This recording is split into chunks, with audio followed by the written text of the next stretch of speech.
They put us in the same room together, and that sounds like an awful idea. Hi, friends. Joel and Kate at 2:17 in the afternoon. It's 8 o'clock somewhere, as they say, Joel. Yes, in the UK it's 8 o'clock. It's 8:17 in the UK. Yeah, so there you go. Actually, no, it's 8 o'clock to Will Ospreay, who's having a miserable time in Canada. As he should. Hopefully y'all can hear us. We shout out to the Toronto Public Library. We're actually in a podcast studio that they are giving us for the afternoon. So we're here. We're here for y'all. Tell us how things are looking. We're literally on an iMac with a microphone. We're doing this DIY style. We are. I'm Tommaso Ciampa. You're Johnny Gargano. We are really tired. DIY. Oh yeah, no, that too. Yes. We're having a hell of a time, Joel. Honestly, like it's been a very, very packed weekend so far, but it's been a great weekend. Forbidden Door is an unbelievably stacked card, both from now a match perspective with 14 matches and from the build of it. Yesterday, we had an awesome Collision and a really solid ROH, and it's been a lot of fun. And then we went to Girls Next Door earlier today. Yes, and it almost made us late because we were having a really nice chat with Nicole Matthews, who appeared on In the Weeds on Fightful Overbooked not too long ago. Had a follow-up because she won the Femme Fatale World Championship, and nobody expected that. Yes, and she was very excited about carrying that belt around with some... It's a heavy belt. I got to hold it for a second. It's not light. Kate was a Femme Fatale champion for like 20 seconds. Yeah. It was great. Then Nicole just gave you the elbow, and that was it. But I guess we should probably start with yesterday into today, and then we can preview Forbidden Door. Yeah, for sure. Well, let's get the real important stuff out of the way. That is, you should leave a thumbs up on the video. And on top of that, while you're here, go subscribe to us at Fightful Overbooked and youtube.com/Fightful Overbooked. And while you're here, drop us a super chat. Any amount, get your question statement read on the air. For anyone who is Fightful adjacent and suddenly wants to pop onto the screen, fair warning, we ain't got no headphones. Yeah. So good luck with that. Either way, let's go. What do you want to start with? People asking about the weather, by the way. It's how do you feel about the weather here in Toronto? It's not cold. It's better than your drivers. Oh my God. I kept saying it's all the aggression of New York and New Jersey drivers with the smarts of our Florida drivers, which isn't a good combination. But it was a really nice night yesterday. Today's a little hot, but we also were booking it like a mile and a half or some kilometers or whatever in a short time. So that's what we do. But no, we've had a good time so far. We went to Collision last night, and that was that was an experience, man. Collision was really, really interesting from both the production and the crowd reaction standpoint. Like I felt like both were awesome. We had Swerve and Tanahashi because 2023 is an incredible wrestling timeline. Like, what the hell, man? Yeah, man. We had Naito. Mm-hmm.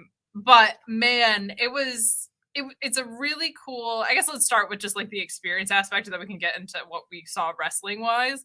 I love the stage, like the taller stage that I think was the Double or Nothing setup.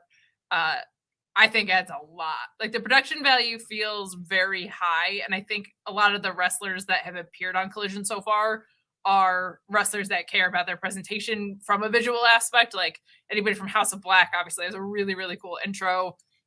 Even stuff like Willow's entrance, though, like her Titantron is so bright and colorful that when you see it on like those massive screens, the energy is just really incredible from it. Ricky Starks hitting the pose in front of this massive backdrop. Like I felt like it added a lot from the production standpoint. Like I thought it was really, really fun. Very clean setup. It feels like a different show produced under the same umbrella, which I hopped on Select yesterday to talk about that very briefly, and Alex was saying that when SmackDown became SmackDown Live in WWE World, that's what they were gunning for. It was like different feel, but still feels like it's produced in the same environment. I feel like we got that yesterday. Yeah. To give everyone kind of a perspective, our seats were lower bowl. We were about the 8th row near the stage, between the stage and the ring, so along the ramp.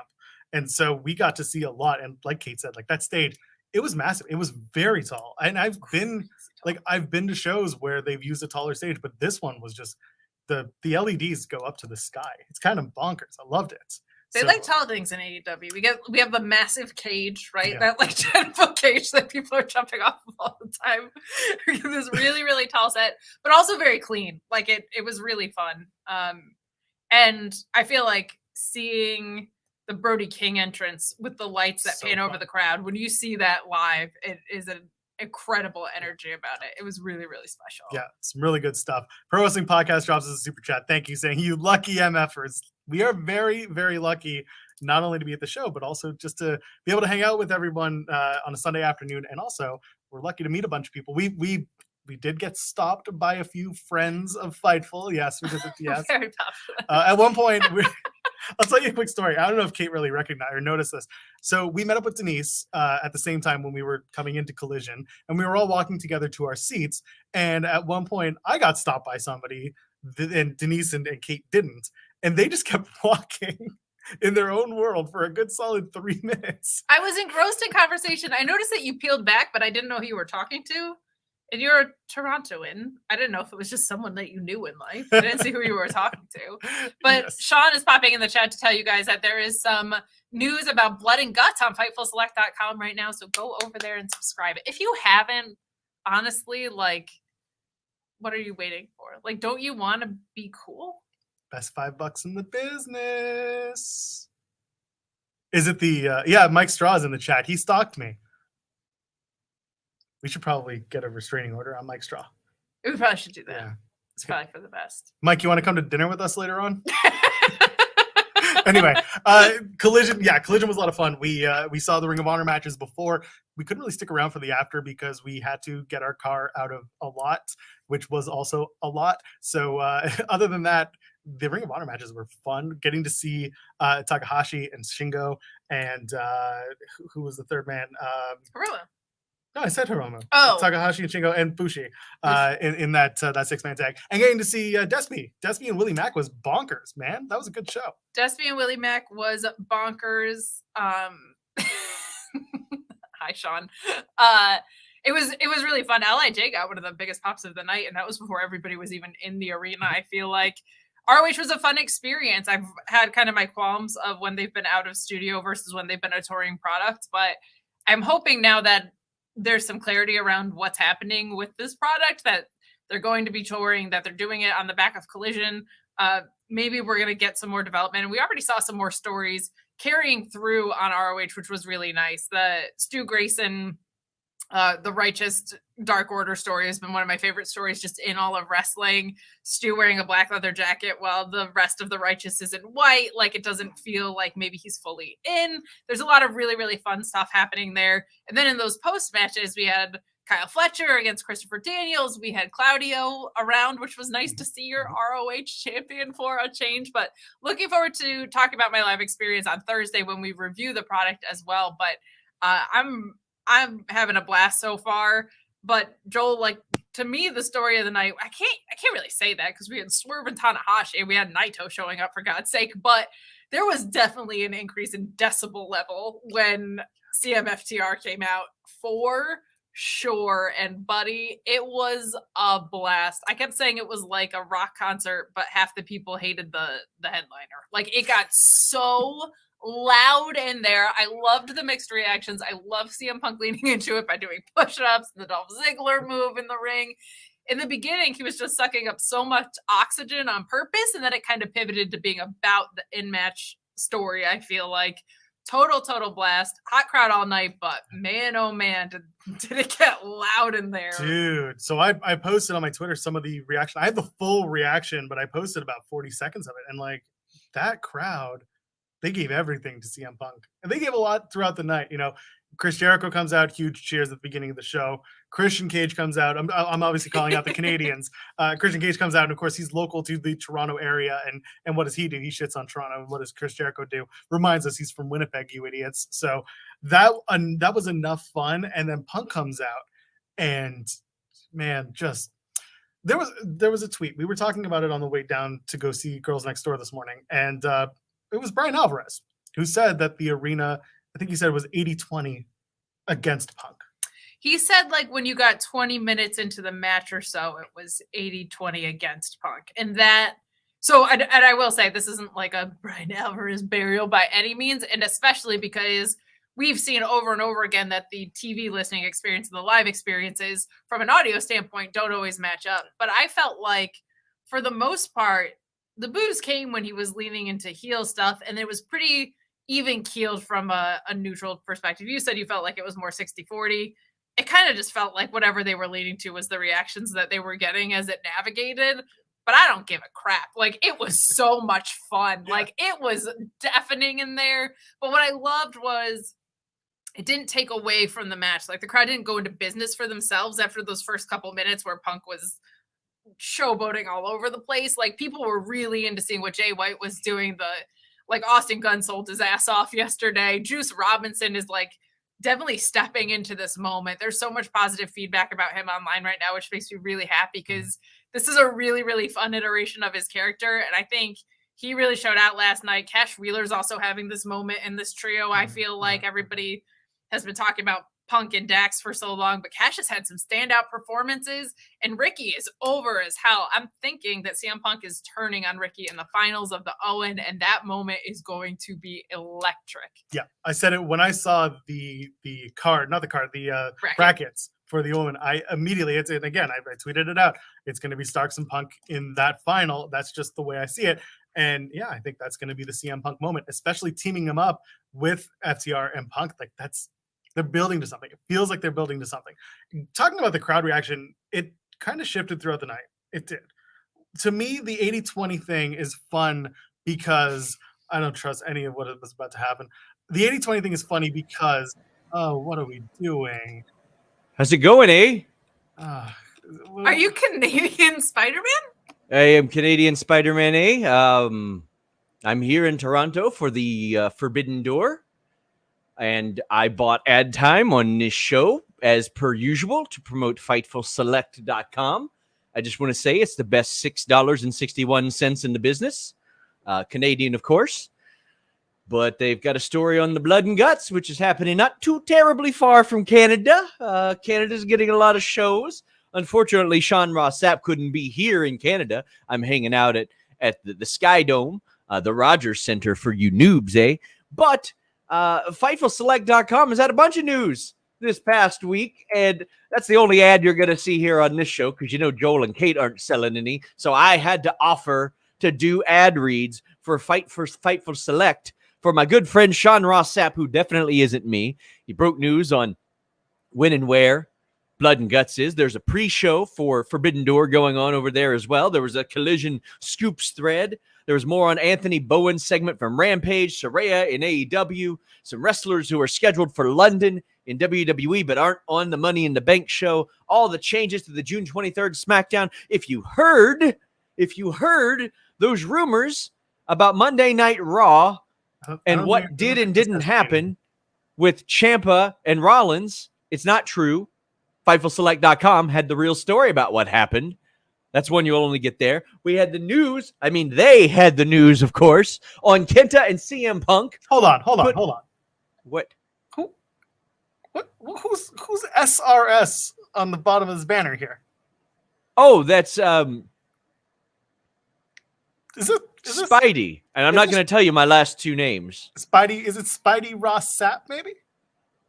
I may have legally changed my name due to my adoration of the greatest reporter in wrestling history. Sure. It's on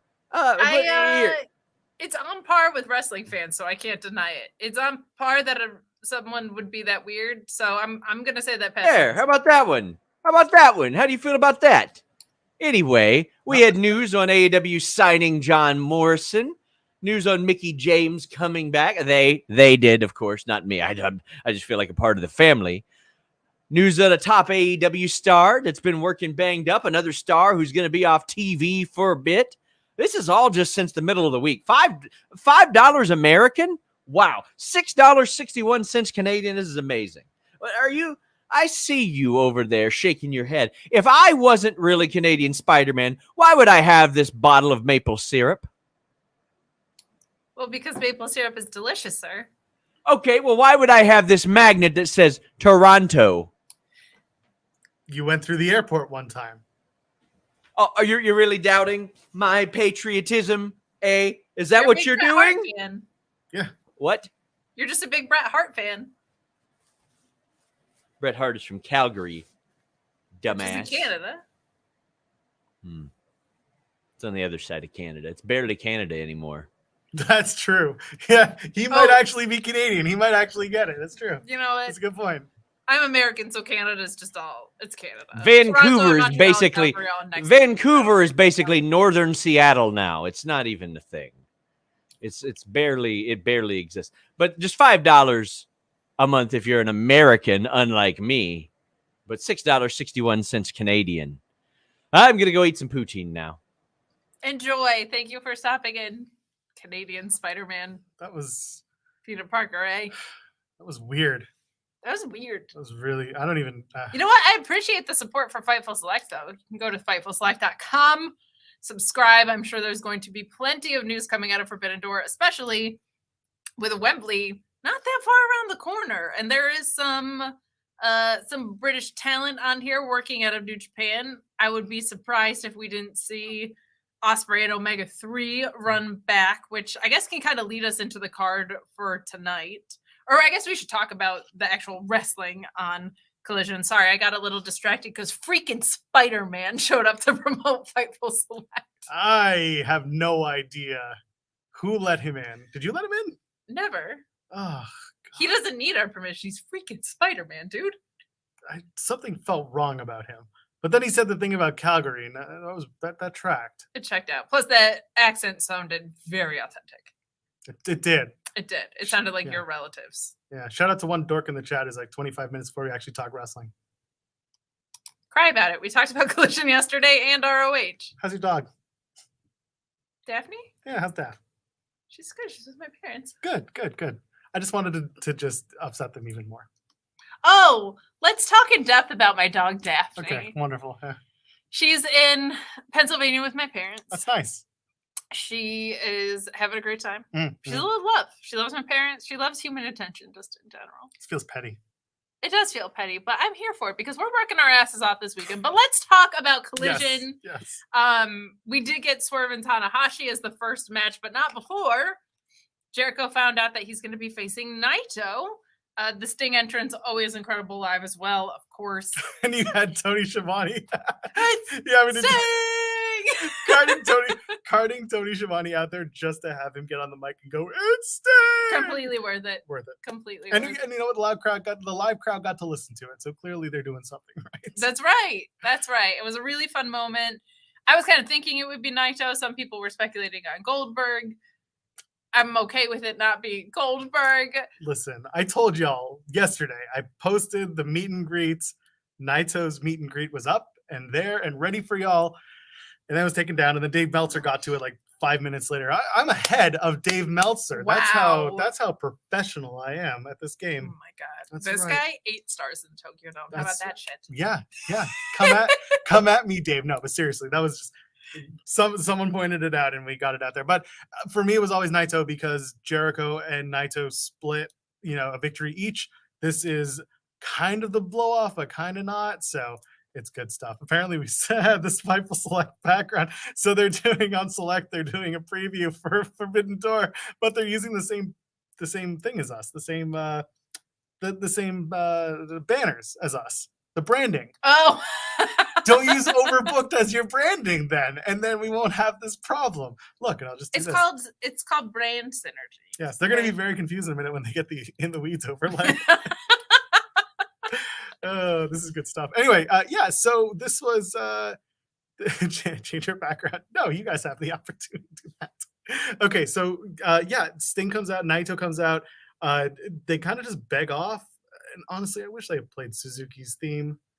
I wish we'd gotten Kazi Nina already. Yeah, it's kind of silly that we didn't. But also, probably tonight, if we're lucky. It's a good point. They're probably saving that pop for tonight. I hope so. That'll be really loud. Yeah. Andrade versus Brody King was nuts. It was, but we had Tana and Swerve first. We did. I'm not going in order. I'm literally just going off the top of my head. But we can talk Tana and Swerve. I'll go in order because I remember things. Sure, go for it. Swerve and Tana was the first. Well, because we talked about where Swerve and Tana was like a special match, and we had talked about, is that closing the show? Was it opening the show? We got opening segment that was fire instead, but for the first match of the show, this was a lot of fun, and it was almost more fun than I thought it would be. Like I thought it would be more focused on the in-ring, but the air guitar trading spot was hysterical to me. Swerve is so good, man. He's such a nasty heel, and there was only kind of one qualm about it that was covered up so well, which was that Tana just kind of slipped off the rope, and Swerve did a really good job of being like, I'm gonna go meet you at the rope, because that's logically what a wrestler would do, and not just sit around and wait. They recovered the finish. It was really, really great. But that was a whole bunch of fun and just an insane moment that we're in, right? Which we've got Tanahashi and MJF tonight. If you listen to the Bread Club on Fightful Overbooked, they talked at length about the fact that like Tanahashi could never win another match again, and he'd still be a legend. So it makes sense to have that be the matchup against MJF. He can go over with no harm, no foul. I think that's a really, really fun story that got built into it as well. But Swerve and Tana was a blast, man. It was kind of felt like a field trip yesterday that we were on. Like it was a bit of a party in there, and this was a good way to start it off from a match perspective. Yeah, and it was like you said, it was a lot of fun. Two professionals doing professional work was nice to see. That's not a knock on any wrestlers in particular. It's just when you have two guys who have that experience and can bring that to the table and know how to cover up when something doesn't go the way it's planned, that's a huge plus. So yeah, seeing Joel shoots on inexperienced wrestlers. So no, we're not gonna go there. No, we're not gonna go there. So it was a fun match. It was a good match. I was surprised that it didn't open the show, but then I kind of started seeing how Collision's different from Dynamite. It is. You know, the last couple of weeks it's been open with a promo, and I like that. I know it's kind of WWE like. I get that. But they do it in a way where it's supposed to tie in with the main event, or at least it's supposed to have some sort of progression of the storyline. And they did a good job this week, at least having Jericho come out, get that big pop out of the way, because it's Jericho. And it continues this whole like Collision is different from Dynamite. We need that. And I think the other thing is, it's not like we just got a promo to open the show. It was freaking Naito, right? So it was like a newsworthy way to start it off. And I think if you're tuning into wrestling on a Saturday night, especially on a newer show, people recognize Chris Jericho. And then the nerds of us are going to be excited that we got the Naito reveal up front. So it's a good way to grasp fans in the beginning of the show as well. And then going into some really great in-ring there. But it was good stuff, man. I really, really liked it. Let's get a couple super chats out of the way because y'all are being real generous with us. We'll start with Paul Elizabeth A. Hi, Dad. So Daphne says hi, A. Hi, Daphne. Give Daphne a kiss and a woof woof from us, would you? It's always good to see that. Tell me the Guns are not in Bullet Club, says Ross and Found. Listen, man, end of the show, they were throwing it up. They were. They all went together. It looks like it's happening, and I don't mind it. You know what? I talked about this with you or with Jeremy. I talked about it with somebody. We talk a lot about wrestling over here. Sorry, we do. Jeremy and I talked about this. The Guns are, it was Jeremy and I. The Guns are so lucky to have the system and the support system that they have. Their dad had a like multi-year career in WWE and didn't have to do like super high spots. He didn't have to go bonkers with his moveset, and he stayed healthy for most of it. And when you take that amount of education that comes with becoming a wrestler, and then just that frees you up to learn from literally everyone else in the locker room. And so they're doing a lot of things right, and they continue to do things right. And I like that people don't like the Guns, because guess what? That means they're doing it right.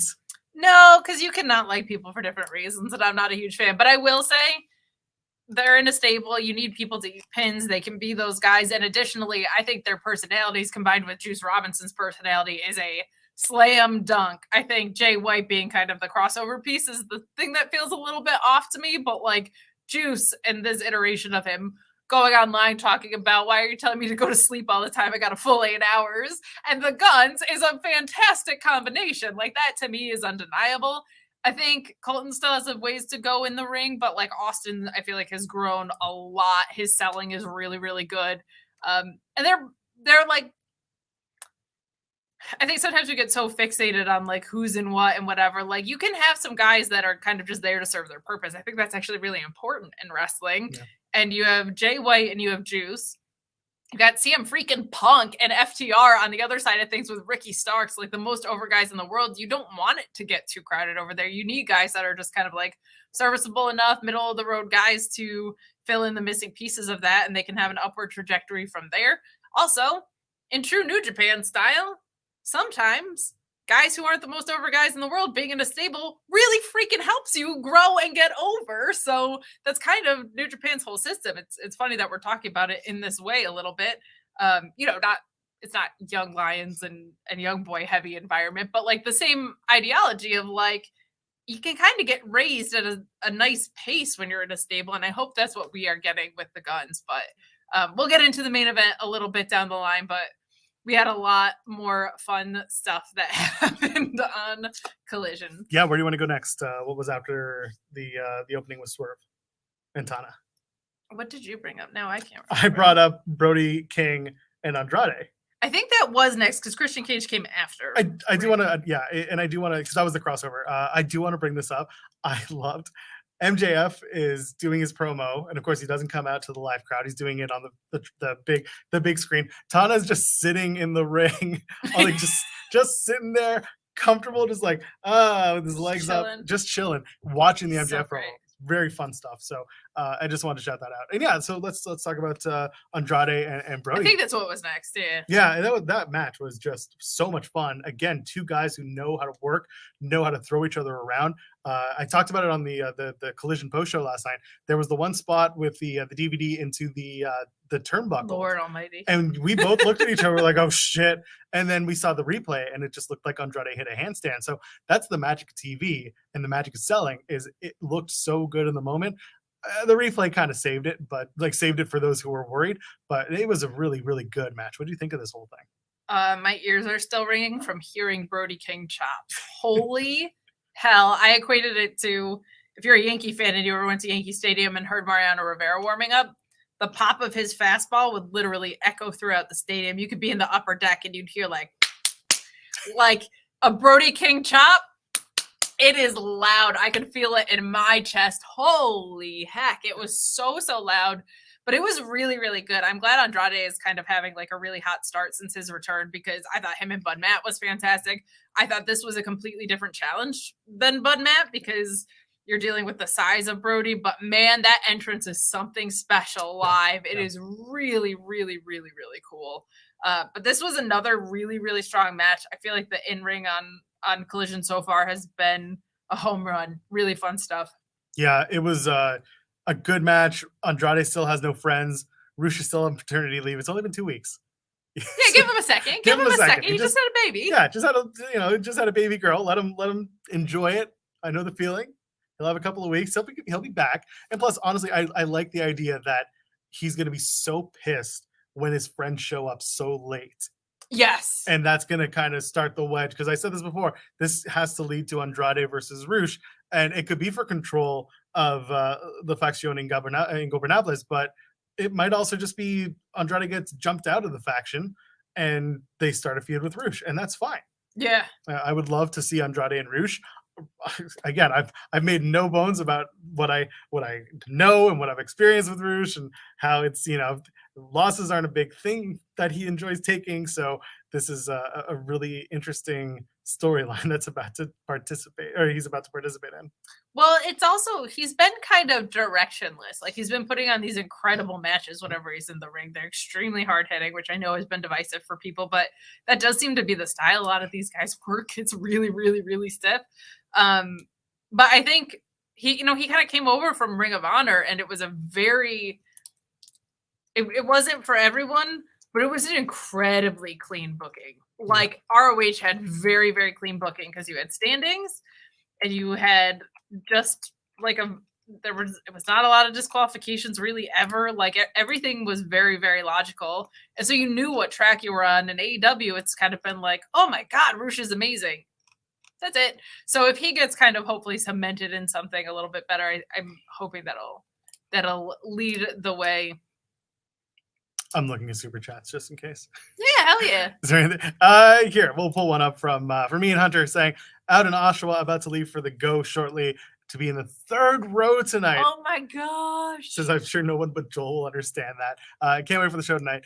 You know what? The Go Transit is both the best and worst thing that the region of Ontario has to offer. So I hope you get here safely, and I hope you get here on time. And third row, that's awesome, man. I hope you enjoy it, and I hope it's a good time. I see that Sports Center desk photo you have doing. Yeah. Were you working at TSN, or were you just taking a tour? I want to know. That's my next question. Let the people know. Let the people know. Speaking of Canadians, out comes Christian Cage and Luchasaurus. Christian Cage is Christian's the new TNT champion, not Luchasaurus. What are we talking about here? This was hysterical to me. Christian just full on gave the promo you give after you win a title, and he didn't win the title, Joel. Luchasaurus won the title. If you ask Christian Cage, he won the title. Like, talking about bringing prestige back to the title, and it's going to be the most important part of Collision, and talking about the divided locker room too, leaning into that was so funny. Yeah, taking the dig at Cody Rhodes. Yeah, taking the Cody dig. Love it. He's such a great textbook heel. I say it all the time. He's like textbook, and then he colors in the lines of what he's doing with the colors of the story, and it works. There's a reason this guy has been around as long as he has. But him just giving the I won promo when it was his guy was so clever to me. I loved it. I thought it was an absolute blast. Yeah, just a fun promo and like perfect crossover too. Like when I saw Tony Schiavone saunter down to the ring during the match we were just talking about, I was like, is this going to be like, are they doing a promo during the crossover hour? Yeah. And then they brought out Christian Cage. I was like, okay, they are. They're going to bring out another Canadian to start the second hour. And it was good. And again, other people are saying in the chat, like they love the story. I'm really enjoying it. I want to know what Luchasaurus is going to do when he starts becoming more human than Saurus. Yeah, I think with the TNT title too, like I just feel like it should be. It's been cursed for a while, basically since Miro dropped it. I would really like a Luchasaurus face turn out of this, and Christian to be the one to ultimately have the title, even for just a transitional reign to somebody new. But like, I don't have an interest in a Luchasaurus title reign. If it moves to Christian, and I'm not a fan of hot potatoing, but you got to get Luchasaurus back face, in my opinion. This is not really working. He's for the kids. Let him be a baby face. He's a dinosaur. He's a wrestling dinosaur. What are we doing?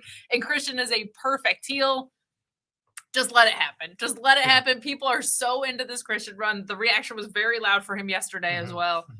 I'm ready for it. It's going to be fun. I see Ian actually replied when I asked. Worked for Bell for 16 years. Dude, that's fantastic. We go to Aging Court. That's where TSN is. That's good hockey stuff. big in Canada? It was on the hockey panel. Yes, people seem to like hockey here in Canada. What's hockey? It's not important. Owen Hart's important to Canada, though, and we have the New Japan. We have 0 Canadians in that tournament, my friend. Jeremy and I had a very long discussion about this on In the Weeds. Taya Valkyrie and Ethan Page, 100%. Two people you could have thrown in that place, into that bracket, and it didn't even matter. They didn't need to win it. And I know some people said in the chat when we talked about it that like maybe Tony didn't want to see Canadians lose. Well, it wouldn't have bugged anyone. It would have, I shouldn't say anyone. Most people would have understood, but at least Ethan Page is going to be in his hometown this Wednesday on Dynamite. Why wouldn't we have had him at least go to the second round, have him fill the Dustin Rhodes spot, have him get a second round, and then go face Ricky Starks? There's a story there, and that would have been it. You know, it would have looked good for Ethan Page, especially because the Hardys are not going to be coming in for the Canadian shows. Jeff, you know, can, as discussed on FightfulSelect.com, best $5 in the business. See what I did there? I got the plug. You did, but you also broke the paywall in the process. I don't care. If it's more than 15 minutes old, it's already known. But yeah, so I just I would have enjoyed seeing Ethan Page in there. I would have enjoyed seeing Taya Valkyrie. She could have eaten the loss tonight to Willow. She could have beaten Nyla Rose tonight, and Willow could have been not in this tournament. Because in my eyes, it's the finals there are Britt Baker and who was on the other side that I was so certain on. Oh my God, this is going to hurt me later. But long story short, didn't think it was going to be. Maybe I thought it was Willow and Britt. I think so, because then you have the Outcast storyline converging, which makes sense. Nyla or Sky Blue. Yeah, Sky was the other one, but Sky I think is she on the other side of the bracket? It's going to be. I think it's going to be Britt and Sky in the on their side, and then it's going to be Willow and whoever up top. Fair enough. Athena. Oh, it was Athena and Britt Athena. Baker that I thought it was going to be the final of. But thank you, by the way. That's very helpful. I'm looking very forward to that on the yeah. 0 hour. So instead, we got Willow and Nyla tonight, which is good. So I think this is just, and they said it in the chat, but I was going to say it too. I think it's the power of Will Ospreay. He said, "No Canadians are on me. No Canadians even in the Owen, or I'm not working Forbidden Door." He said, "That doesn't work for me, brother." Bruv. Doesn't work for me, bro. It doesn't work for me, bruv. That's Will Ospreay's influence. No Canadians in the Owen, but we did get our women's match, which was great. We got Nyla and Willow. Love Willow's entrance. I said it with the big screen fun. too, because it's so bright. Like the colors in her intro just were filling the whole arena. One of the most over stars in all of wrestling, man or woman. Like she got a really, really big pop. There were about 8,000 people, I think, there yesterday, and they were loud. They were a loud 8,000 people. No louder than they were for Willow in the cheers column. This was a good match too, because so often Willow is taking on people that are like a little bit smaller than her, and I felt like her and Nyla were able to do stuff that they can't always normally do with other opponents because they're a little bit more matched in size. But this went the way we thought it was gonna go. I really want a Nyla face turn, and that's a little selfish, but like her personality is so wonderful. I want to like be able to cheer for her, and it shines through so much that I'm like, just put her on the side where I get to root for her, man. I don't think you're alone, by the way, in that one, because we've seen Nyla, the way she interacts on social media. She's very funny. She's hilarious. She's just very bubbly, and while her size doesn't necessarily dictate a baby face, you could find a way to make it work. Yeah, her and Willow are not that far off in size, and Willow's that's a good point. Over like Rover, my man. Yeah, no, you're right. I think it's more with Marina too, because Marina has to be heel, I feel like. So it's like a little bit of a thing. But I agree with you. I would love to see Nyla just lean into who she is online, because that's so good. And she's only been a heel ever since, she came into AEW. Yes. So it would be a nice refresh too, I think. Yeah, absolutely. Mike from Indeed sent us a super chat. Welcome to Canada, Kate. Is Joel a good tour guide? Are you? We haven't done a lot of touring. No. It's mostly I picked him up and we drove here. Yes. I didn't get lost on the way here, so I guess that's probably good. Yeah. I know my way around the city most of the time. Yeah. That's fine. Did that right. Yeah, exactly. So yeah, Willow and Nyla was a really fun match. It was a good match. It's the Scorpio Sky promo. Okay. I'm happy to see Scorpio Sky back. I'm excited for Scorpio Sky's solo run on Collision. I didn't love this promo because it really was just him saying, I saw the video they put out. Let me just completely tell you the same thing you saw in the video. And then that was it. And then he said, I'm tired of being a shadow of my true self. Now you're going to find out who I really am. That I don't mind, but like I could have been in the video last week.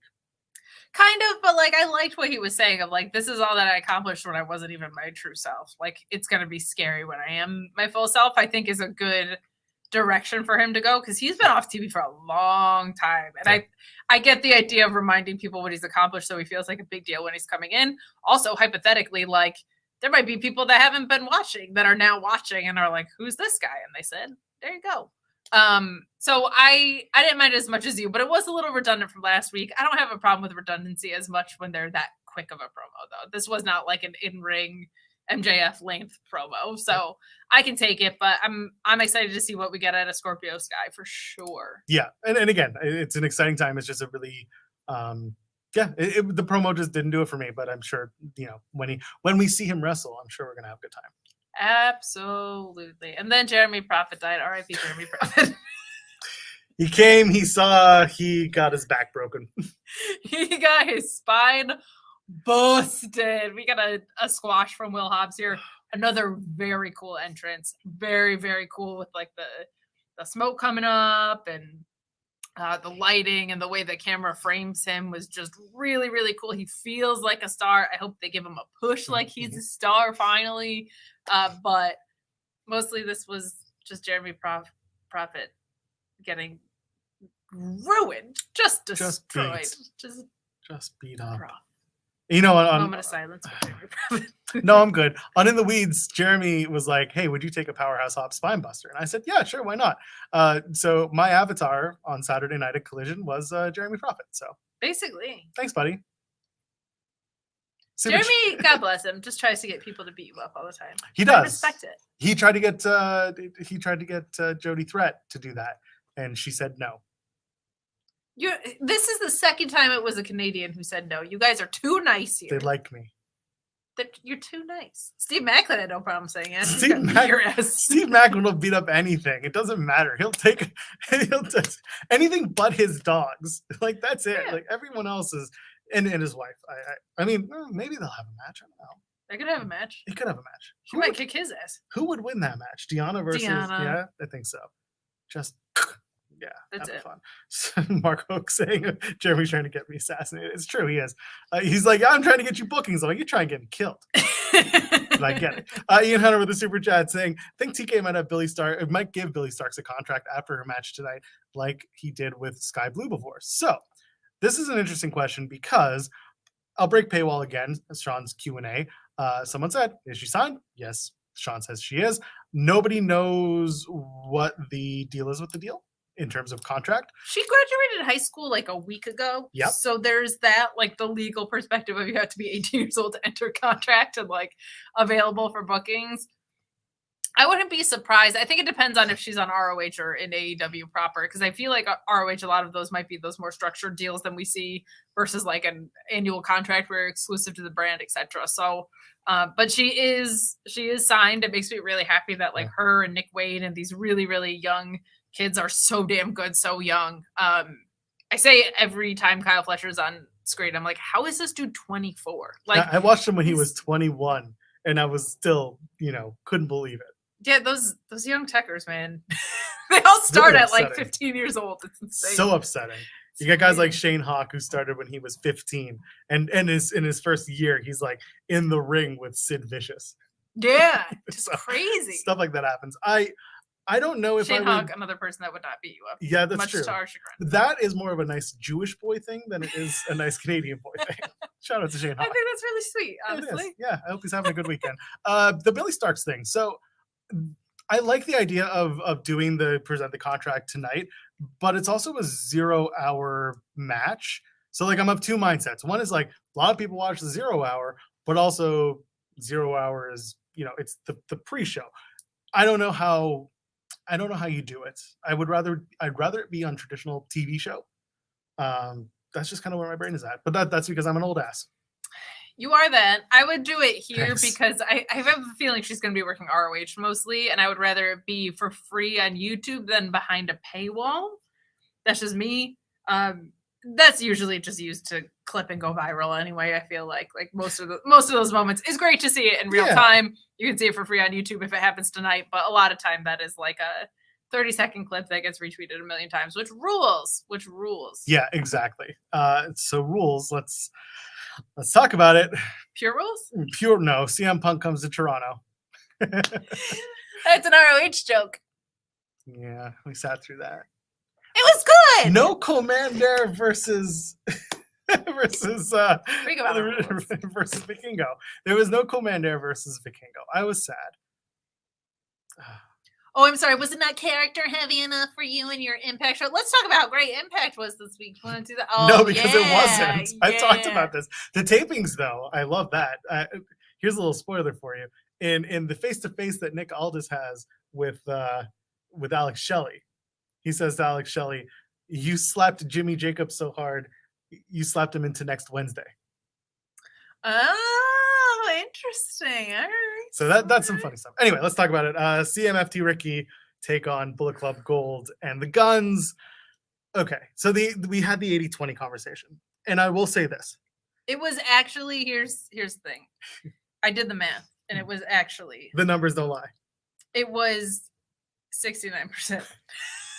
It was 69-29. Did my math properly? Yes, it did. Weirdly, no, it didn't. I know it's 69-21. The weird thing is it 69-69 somehow. Nice. That's weird. So, okay, the 80-20 comment I think was very accurate when Punk came through the curtain.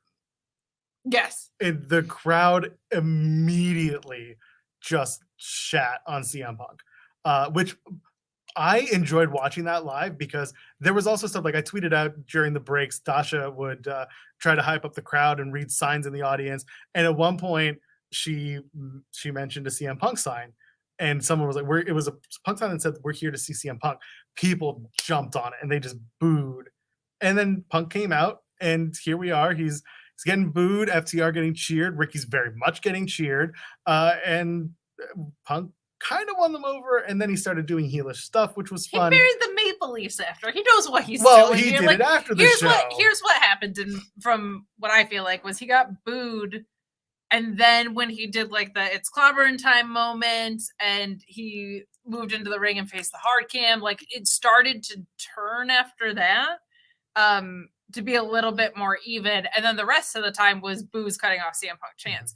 But he was also healing in this match quite a bit. And I think there's a lot of fans that think he's going to be turning heel soon. So they're, much like they were doing with Cody, it felt like a heel turn was coming. So they were going to start booing to like grease the wheels of that a little bit. But I just loved a lot of people were comparing it to John Cena reactions, the divisiveness.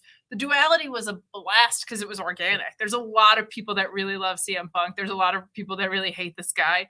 And the other fun part about it was FTR is pretty universally over. Ricky Starks is pretty universally over. So what that did in the dynamic of the match was so much fun because it was like Ricky was getting huge cheers. Mm-hmm. Then you'd hot tag to Punk and he was getting this really mixed reaction or whatever.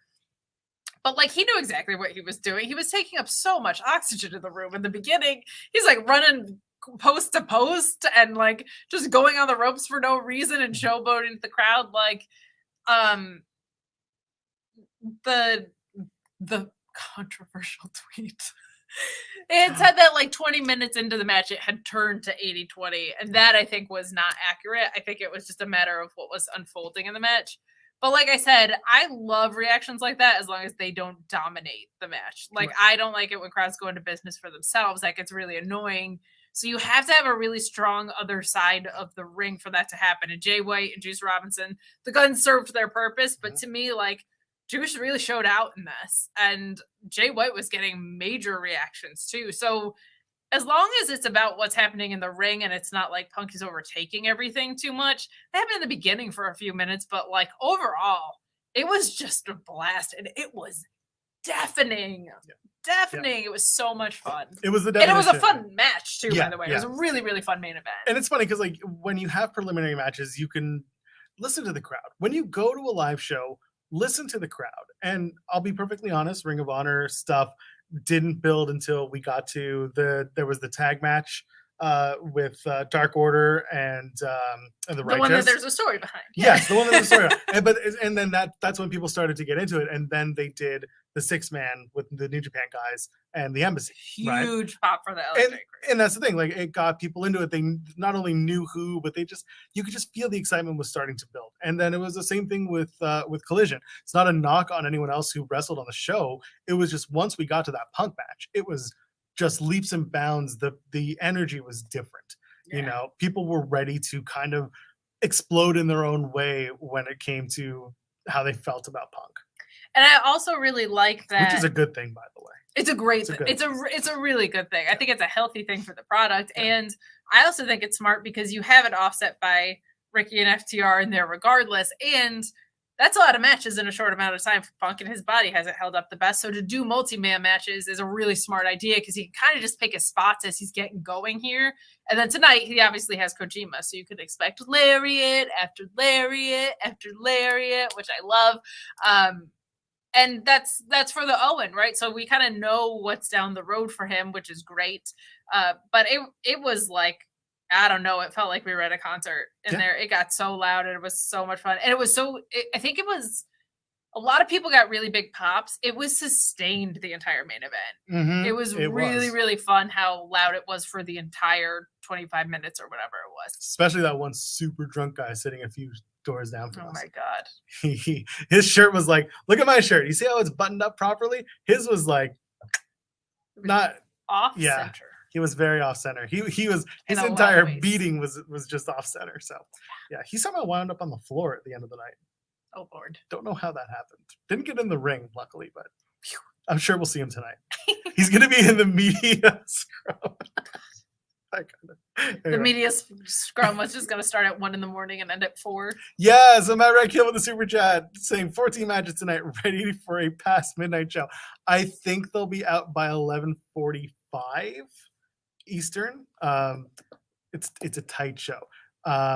Someone in the chat asked earlier if we ran into Will. We did. We got to chat with Will Washington. Great friend of the show. He came out. He's a slice of cake, that fella. Yes, he is a delicious slice of graham cracker cake. So he came out. That's going to come off someone thinking I was being racist. That's great. Anyway, it's not what that was. I just took a joke and went the wrong way with it. So, yeah, Will, we were talking and he said, these are the most amount of matches on a card since I think he said Double or Nothing 2022. And this is a packed show. I don't know how long matches are going to be. I don't know what the plan is, but there's definitely a lot going on. So it's going to be a busy night. And then we're going to have to get through 14 matches. And then Kate and I are going to have to go to the press scrum, which we're both, it's funny because everyone who is part of this media thing had the same reaction, which is like, we're really lucky to do this. We're really excited to be here. We're really looking forward to it, but also we're not going to leave until 3 a.m. Yeah, we're going to be tired. Yeah, so we'll see. I think the big question is like, are they going to put Punk up there? So we'll see what happens. But do you want to run down the Forbidden Door card real fast? I do. Let's start first of all with our Duet, who also sent a super chat. Yo, Joel and Kate, and somewhere it's 8. It is. It's true somewhere. I mean, it's 3:00 Eastern. So now in the UK, it's definitely not 8:00. Or is it? Anyway, it was when we started. Yeah, exactly. Obligatory supporting women super chat. Thank you. Look. People. We went to an all-women show today. That's also us supporting women. Look at us. We did. You had an interview.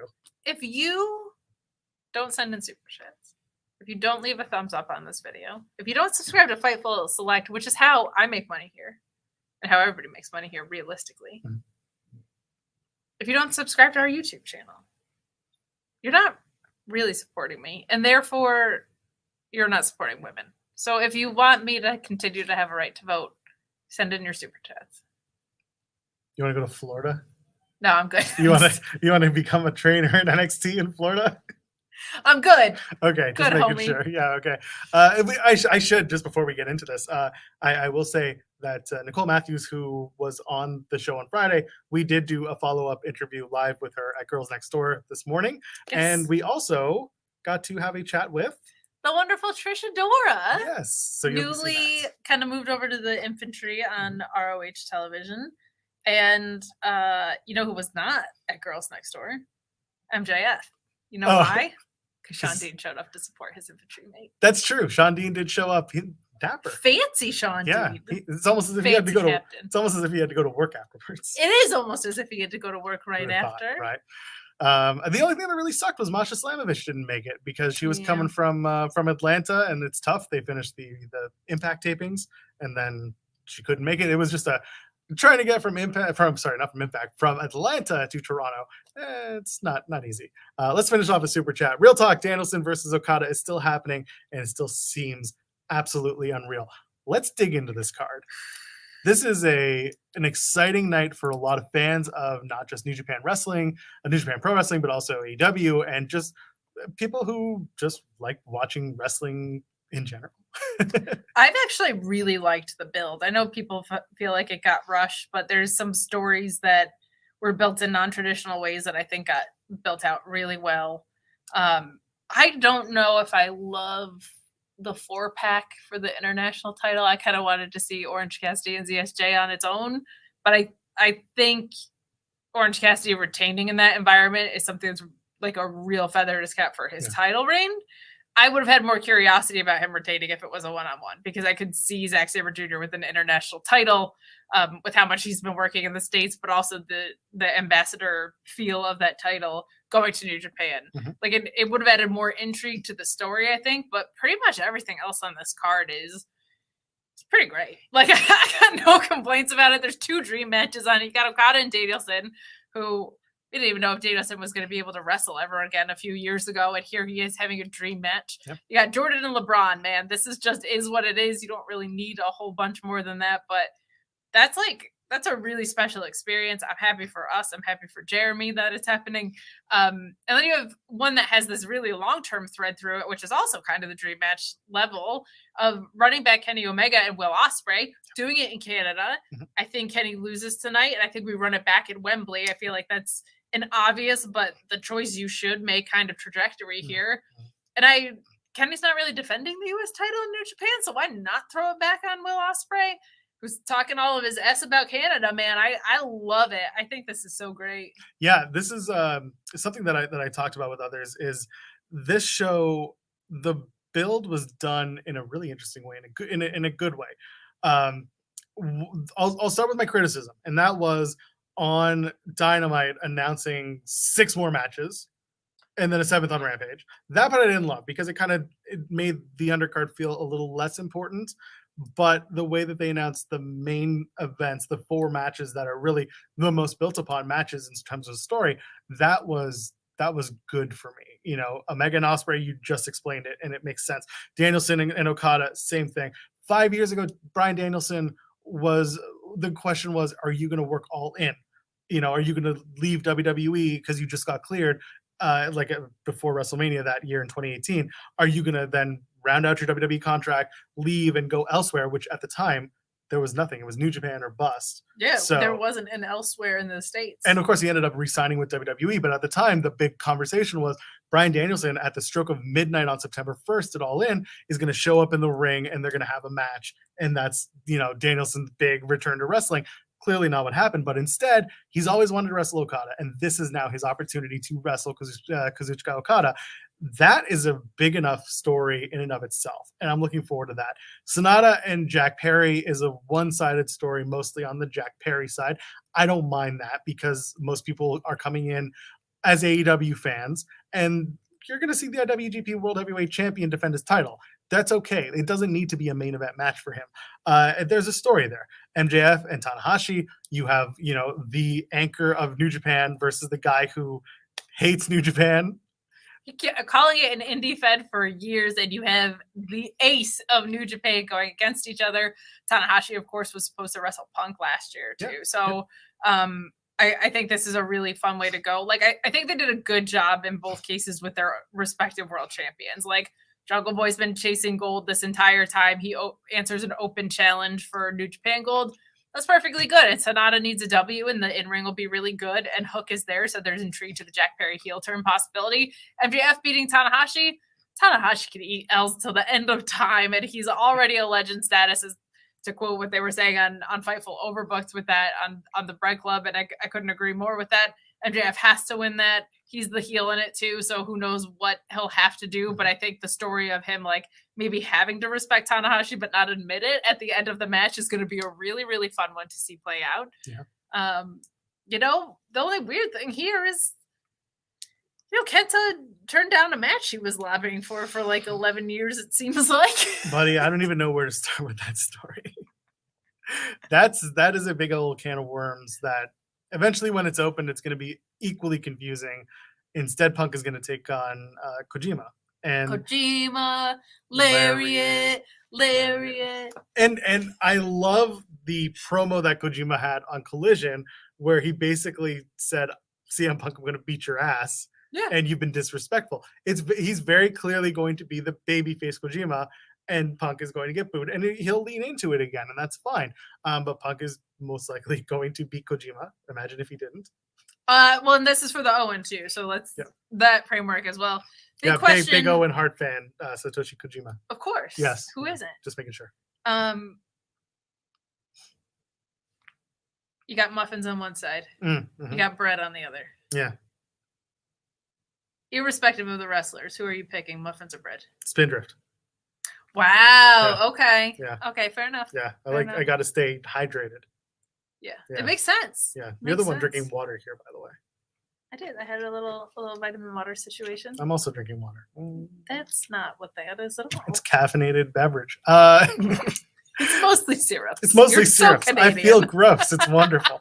I'm keeping awake. I've been up since 7 a.m. I went to bed at midnight. Athena and Billy Starks in the Owen Hart women's side of the brackets, we were just talking about the Punk Kojima stuff, so may as well talk about the women's side. Excited for Billie Starkz. Excited to see her. Excited to watch her live. I think this is my second time seeing Billie Starkz live. I watched Athena beat the shit out of Jody Threat once upon a time, and that catapulted Athena to a whole new stratosphere. Sure did. I'm interested in this match because I feel like Athena should win and go to the final. I do think DMD versus Athena is a match I want to see in a final. But if Billie Starkz is going to be announced as signed imminently, then maybe Billie Starkz can go far in this tournament. Well, I don't think you want to do that because you also are leading to face versus face at that point. But I think Athena's reign has been so dominant, if you've been following it on Ring of Honor, that there's not a lot of people that have lasted more than a few minutes with her. The story could be that Billie Starkz actually gives her a run for her money here, and that's enough to get her signed. And I think that's a awesome way to bring someone into the company. Yeah. So I think there's a lot of value in Billie Starkz losing to Athena if they play that outright. My concern is that being on the 0 hour. I don't want that match to get cut too short because we have this loaded 0 hour, which is going to not be an hour. It feels like it's going to be a lot more. No, they'll fit 4 matches into an hour. It's just going to be very quick, and they're not going to show a lot of video packages, I don't think. Sure. Because, I mean, look at it. Here's another singles match of Stu Grayson versus El Fantasma. Love that we're going to see El Fantasma. Love that Stu Grayson is getting a singles match in Canada. Stu Grayson, who, by the way, re-signed with AEW back in March of 2023, for anyone who's confused. Just letting you know, 2023. He's been on Ring of Honor, but he got re-signed in 2023. He did. That's Stu Grayson, Grayson. Yes, so Stu Grayson is going to take on El Fantasma. 2 Canadian boys, baby. There you go. Yes. Now, here's my one question. Can I still get my Headbang a Club t-shirt? That's a good question. I hope you can. That shirt. I hope you can. That should be a whole bunch of fun. I just... Stu Grayson coming back into the story. He's been in Ring of Honor where he defected from the Dark Order, but he's not fully in on the Righteous. Him being on his own is actually the option that I would root for, and him having this match with ELP, I think, is going to be a nice reminder of how damn good this guy is in the ring. He's unbelievable. Yeah, so I'm looking forward to it. I think it's going to be a quick match, but it'll be a competitive one. Mogul Embassy is going to take on Roppongi Vice. and Despi, by the way. So it's going to be... So they put Swerve in a singles match against Tana, and then the next night he's on the pre-show. So here we are. Swerve and Gates of Agony are going to take on Rocky, Trent, and Despi. Trent. With question mark? Yeah, I think his name's Trent. Anyway, Despi. This was like, we got to get Despi on the card. Yeah, and this is the Mogul Embassy gets a win on the card. Yep.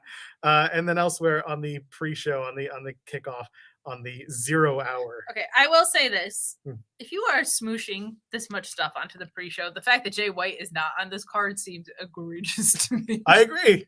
That's real weird. I agree. Maybe we'll see some Bang Bang Gang later on. I'm wondering, because there's a suspicious lack of Bullet Clubness overall. Bullet on Clubity? This. Bullet Clubity, Bullet Clubosity, I would say. From both sides, right? So I'm wondering if there's a challenge he makes or something in line with that. Yeah. By the way, also not on the card, FTR. Darren Walker sends us a super chat saying it's crazy no FTR on the show. Are there not any good tag teams in Japan? So let's really be honest here. The original plan was FTR and Aussie Open. Unfortunately, Aussie Open, Dunkzilla, Mark Davis is injured and unavailable. Even New Japan kind of had to scramble because who'd they put the tag titles on? Did they put them on Bishamon? I forget who they put the tag. They put the tag and New Japan Strong titles on a different team whose name I'm sorry, I'm completely. It was Kevin Knight and who? No, that was the light heavyweight, and then Catch 22 won them back. There's like so many. There's a lot. There's so many titles. The junior tag titles are on Catch 22. That's right. Before that, it was Kevin Knight and Kushida. Yeah, that's right. Okay. Yeah, Kevin Knight and Chris Bay had a really good match, by the way, at the Impact show. So I'm looking forward to that. I would imagine there were some drop kicks in that. Probably. So yeah, the idea was FTR Aussie Open clearly wasn't available to happen. Leaving them off the card is strange, but also I think who else would you put them against? You don't have Guerrillas of Destiny. You don't have those guys yet. So who can you use? Yeah, I feel like it was actually the right call because the other thing was Mark's injury was not that severe, so I think they were probably timing it out to see if they could make it happen. Because his timeline was like basically now or 2 weeks from now, and it's probably leading to the 2 weeks from now situation. So it would have been a shame if they plugged something else in only for him to be ready in time. This card's so stacked anyway. It sucks that he's not there, but like I gotta say, yesterday felt like this is kind of like a pay-per-view weekend. Like you still got to see FTR if you were in town for this. Obviously, the pay-per-view is going to be sold higher than yesterday was, but you had the opportunity to see them if you were here yesterday. It does feel a little bit off, but to me, it feels way more off the Jay White style on this card because I feel like I knew what the plan probably was for FTR. Yeah, they were clearly going to team with Jericho, Guevara, and Suzuki. Yeah, it's weird that they're not. It's weird, yeah. Well, that team, the Suzuki Gods, which is that's a dumb name for a team. It's a great name for a team, just not this team. It's a bad name. Thank you for confirming that it's Bishamon who have the IWGP and Strong Tag titles. I was right. I didn't realize they had both of them. Yeah, that was the whole thing. They put them both on the line when oh, that's right. Aussie Open gave up both tag titles. Because again, this was going to FTR having all the titles, or it was Aussie Open wanting all the titles because they probably would have challenged for the AEW tag titles and they probably would have won and held the AEW tag, the New Japan Strong, and the IWGP tag titles. But that's not where we're at. So so weird doing this into like an iMac camera. It's very, very surreal. And being in the same room. Yeah, no, that part of me is just fine.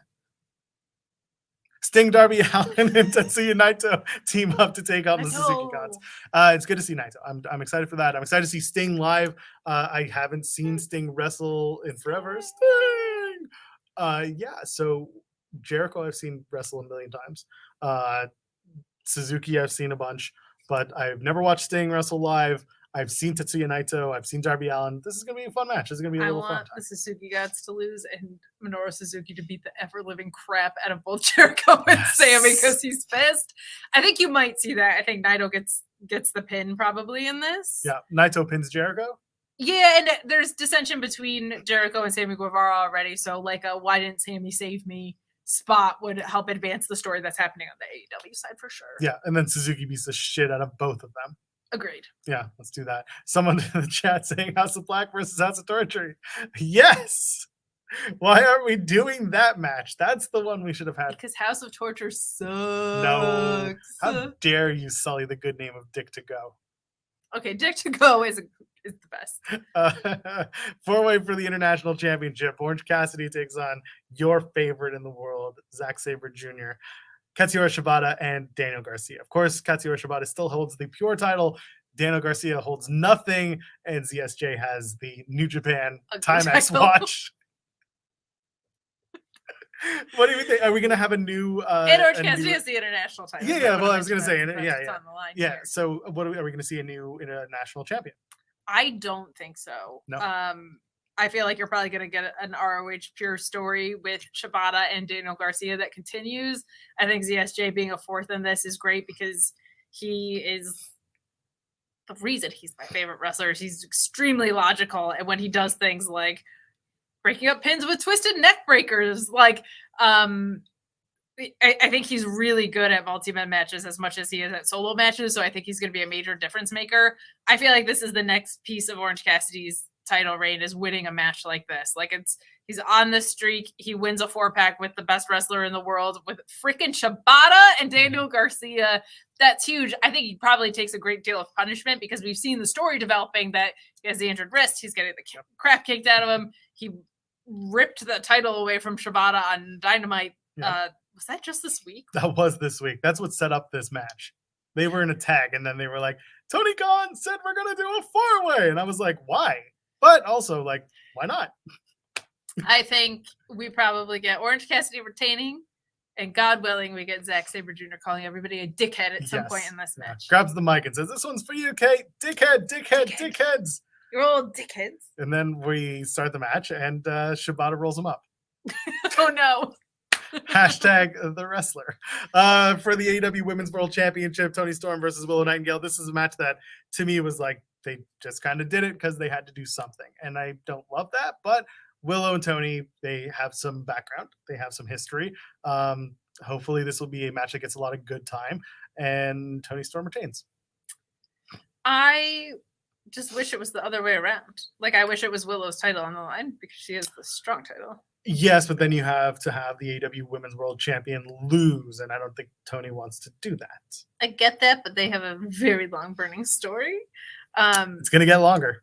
So I think that's an obvious one is the way to go. Unfortunately, when they had this conflicting date with Stardom, there were also perceived issues with visas. I didn't know this, but Stardom uses like all of their talent when they have events like this, like all of it, which is awesome for them because then your entire roster gets paid. However, they leave a lot of room for people, and some other people it sounded like had prior commitments, but I am excited for this match. I think the match will be great. It's just kind of like the Outcast story feels like it hasn't progressed in like 2 months, but well, Saraya hasn't been around. She came back last night. She did. She was here last night. Yeah. Well, I saw we were talking at the end of the Nyla Rose and Willow match.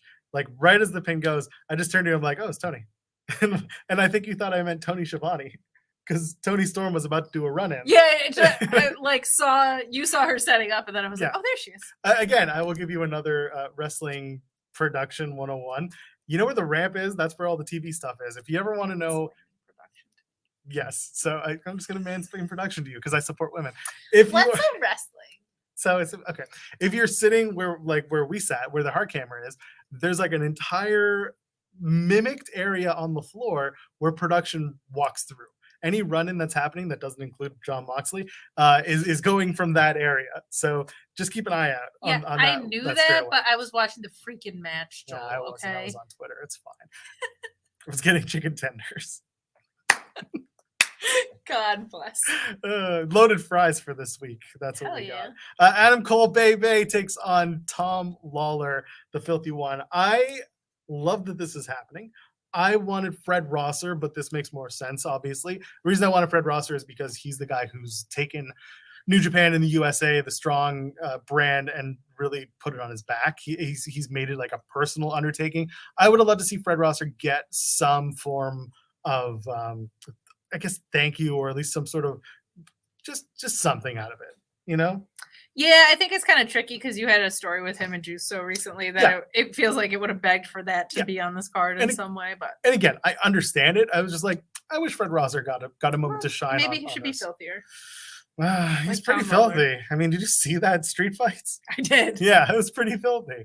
But instead, we're gonna have Tom Lawler and Adam Cole, which again, I'm looking forward to it. And I loved the way it got set up. I know it happened fast, but this was a fun setup for MJF to get one back up on Adam Cole was a really fun thing to happen here. I feel like maybe Tom Lawler goes over Cole because of MJF maybe in this, which could be really, really fun, but Adam Cole's so freaking over right now. I don't know if you want to mess with that. He'll probably come out with a W. You think if Britt and Adam Cole decide to have kids, the announcement will be, I'm having Adam Cole's baby? Of course it would. Yeah, I think that's what it's going to be. And the baby's in the womb like this. It's going to be awful. That's the thumbnail right there. Just assuming. Anyway, no, we had a thumbnail. By the way, shout out to Gisberto. He got it done for us today while we were at Girls Next Door. And then finally, on the card, we got to talk about Blackpool Combat Club taking on the Elite with Eddie Kingston and Tomohiro Ishii. And of course, for Blackpool Combat Club, it's going to be Moxley, Yuta, Claudio, Shota, and Konosuke Takeshita. I was about to say Takahashi, and I was just like, no, that was earlier on the card. We got Tanahashi, we got Takahashi, we got Tanahashi, we got Takahashi. Yeah. It's a long day. So yeah, it's going to be Konosuke Takeshita, and then you've got Shota, Claudio, Wheeler, Moxley. I'm excited for this match. I loved this. I pointed this out earlier on a Dynamite-centric show that I appeared on. Eddie Kingston comes out to do that announcement. He comes out to do the announcement of Tomohiro Ishii being the guy. And he comes out with the shirt he's got the beater on. And then he's like, oh, I got to put on a shirt. I just put on a lot of weight because I had the surgery. And it sounded like one of your characters on Sour Crabs. You sounded like an old gal from Queens, not a badass from Yonkers. I don't know what to tell you. So he puts on the shirt, and it's a Terry Funk shirt. And I don't know if you saw the headline, but he said recently that Bryan Danielson's not the GOAT. Terry Funk is. So he comes out I here love it. and he's wearing that Terry Funk shirt. I was like, that is fantastic. He's the best. Yeah. Eddie Kingston's the freaking best, man. I don't look. There are people who he's not for. I question those people. This guy is just like, I'm gonna kick your ass, and here's why. And he tells you the most compelling promo you've ever heard, where you're like, I want to see this guy kick this guy's ass. And he's doing all these little detailed things. I love this. I also loved when he announced who his partner was. He was like, yeah, it's Ishii. And then Mox just had to sit there like, I don't think that went as supposed. I don't think that went as planned. Well, it was such a the tension between Mox and Eddie almost overpowered the announcement. So I think when you're like in that moment trying to figure out what to lean into, you kind of almost just want to rip the Band-Aid off the announcement, because it was the stare down was like, it felt like a moment, right? Yeah. And I said on Twitter, and I think these guys, I think Mox and Eddie are going to be like Sammy and KO by the end of their careers, or like Gargano and Ciampa, where it's like they've been in each other's corners for years, they've been at odds for years, like they're going to have that extensive history. And I love that it was like, Mox is my guy, but I hate Claudio more than I like Mox. Like, Eddie Kingston has gone on record several times saying, I hate everybody but Jon Moxley. But as much as he loves that guy, he hates Claudio more for decades now. And that is pro wrestling. Yeah. And it's so perfect. It's perfect. And again, this is long-term stuff that is fun, and you can call back to it, and it works. I mean, decades. Yeah. Decades. Yeah. Wrestling rules. This was a match that was kind of just added on Dynamite. It felt a little rushed, but it also felt like once the Punk match fell through, they were like, we have to figure this shit out. Well, and I think it's so hard because you want to get the Elite and the Blackpool Combat Club on this card because that feud has been so hot. Yes. But it's also like, how do we make that a Forbidden Door match then, right? Yeah. So that's a little tricky, but adding Shota, who is Moxley's young lion in New Japan, if you're not familiar, had a really great title match with ZSJ in his reign that I felt like was a really good performance. Not so much a great performance at the All Together. I don't know if you saw what happened there, but that kind of broke down. Yeah. So hopefully he's in a better mood today to do business, but we'll see. I can't wait for this feud. Though this feels more AEW dominant, it's such an important one to have on the card because you don't want to disrupt the flow of the story, I think. But good card. This is a good card. Again, 14 matches. Yeah, it's gonna be a long night. We're looking forward to being there. If you're going to be there too, come and say hi. Come and pull us out of the crowd. I'm not gonna tell you where we're sitting because I don't know yet. Yeah. We just had to go pick up our tickets. But if you do run into us, please say hi. Say hi. Yeah. We had a couple of people yesterday. It was like the best. Yeah, it was really sweet. Shout out to anyone that did come and say hi. We look forward to meeting you all. Yeah. So please be that guy or be that girl or be that person. If you're cool, I'm Kate. If you're weird, my name's Joel. That's about right. Taylor Cannon sent us a super chat. Hey, Joel and Kate, I think you're both great, and I hope you have a wonderful day. Thank you. Stop it. That's very sweet. Thank you. We hope you're having a wonderful day. Taylor's the best. Yes, Taylor's the best. I like Taylor. I like the chat when they send us money. Well, that's fair, but I am less nefarious than you, and I like him regardless. Aren't you the one who talks about supporting women, and if they don't send money, they're not supporting women? He supports women. Apparently so. That's good enough for me. Speaking of supporting women, you want to talk about Girls Next Door real quick? Sure. It was a blast. Dude, yes. It was a lot of fun. It was a lot of fun. Your interview was hilarious. You ended up sitting on the floor. Yes. So Nicole Matthews, who was on In the Weeds on Friday, from her car, not driving. She was in the passenger side of her best friend's ride, trying to holler at me. Yeah, thank you. Yeah. So she joined us on Friday for In the Weeds, and we had a really nice chat about van life and about the matches she had was about to have with Lexi Nicole for the Femme Fatale Championship. And she was like, I'm going to win. I'm going to beat the shit out of Lexi Nicole. And what does she do on today's show? She won. She beat her. I'm looking forward to when you see the interview. Nicole Matthews is just aces. Hysterical. Fantastic. So we did a follow-up interview, of course, got her thoughts about winning that title and some other things. So go check that out. She's a tired. She's the best. Woman. She's a very, very tired gal. But she's got some exciting bookings coming up. I don't know if they're announced, so I will not say anything, but she's got some fun ones. That's fine. Around the corner, and I got to interview Trisha Dora. We talked about her time in the New Japan dojo. She said that that session has wrapped. So she's graduated from there and kind of moved on. Talked about New Japan Strong, talked about ROH, talked about the infantry a little bit. And we talked, of course, about her match tonight, which was against Vanessa Craven, and they beat the ever-living hell out of each other, Joel. Yeah, no, they did. Oh, it was really fun. It was a really, really fun match. When you were talking about Andrade and Brody slapping each other to hell, there were slaps in that match. It was Vanessa Craven and Trish Adora. There were moments where we looked at each other like, "Oh my god!" You saw the captain. He winced a few times. Yeah, Shanti was like, "Oh." That was fantastic. There was some really, really good stuff. So if you get a chance, they did film the show. It's called Girls Next Door. Why is it called Girls Next Door? Because the venue is literally next door to where Forbidden Door is happening. So there you go. And also, it was an all gals card. It was an all women's card. We have time. We might run back and go see a little bit of Defy versus Progress.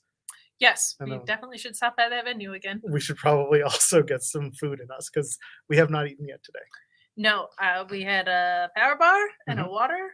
Yes, a water. And dreams. That's what I'm running on. But we're going to eat food. Yeah, we got to get out of here. Go enjoy Forbidden Door tonight. We will as well. Like we were saying, if you see us tonight and you want to say hi, come say hi. If you don't want to see us, then don't look for us. Yeah, then we don't want to see you either. There's going to be like 14,000 people there. Someone asking, is the show sold out? Ish. I saw WrestleTix yesterday. Said like 300-ish tickets left. Yeah, they were opened up sections. Yeah. So go if you want to go to the show, go to the show. I'm sure there's like $40 tickets around. Maybe not. I don't know. You're just lying. How much do tickets cost these days? I don't know. I'm credentialed. Stop it. Well, the trade-off being that like we have to stay in the venue till 3 a.m. That is correct. Yes, we will be at the media scrum until forever. I'm gonna have my camera though, so that's gonna be fun. I'm gonna try and get some extra footage. Yes, we will have that on Fightful. Yes. We don't know if we're allowed to stream or not yet, but either way, it'll be up on Fightful sooner rather than later. So yeah, you know what I'm gonna do? I'm gonna ask the chat as we go offline and get ready for the show. If you have questions that you think I should ask to the media, or not to the media, to the wrestlers as part of media, tell me. I've got my Orange Cassidy question right up here. Yeah, I've got. Do you want to know what two it phones. is? Should I tell the people what it is? No, don't tell him. Let him find out when he does the thing. But if you want to, if you have questions that you want answered, maybe I'll pick one from the lot of the comments here on Fightful Overbooked. Not the live chat, but the comments. We're on regular too, aren't we? No, I got lazy. Tell your friends about FightfulOverbooked.com. Kate, plug the stuff and let's go home. And by home, I mean to the wrestling show. Same thing. Same thing this weekend. Hey, I'm going to be at Forbidden Door later. Really? Yeah. And I'll be at the media scrum there. You can follow me at Miss Kate Fabe on Twitter. I posted a couple of videos from last night onto there. So a couple of shorts that are going up. But Mondays, you can catch me on Fightful Select. Sundays, Joel and I normally have our show at 8 o'clock here. But Tuesdays on the main channel, Wednesdays at the Mark Order podcast, and Thursday and Friday. Got my ROH and my SmackDown review on the Fightful main channel as well. Follow me at Miss Kate Fabe for all the things. Wonderful. I'm at Joel Pearl, JOELPEARL. Every Monday, Wednesday, and Friday, I get in the weeds with Jeremy Lambert at 10 a.m. Eastern. I am doing the Impact post-show Thursdays at 10:10 somewhere. Sometimes it's on Overbooked. Sometimes it's on the main. If Ring of Honor decides to do a 5-hour show, then guess what? My ass ain't staying up that late. So instead we'll go on Overbooked. But either way, if you follow me on socials, myself and Crescent Star will keep you abreast on that. And it's Impact. Come on, man. Come and hang out with us. Hey, Joel. Hey.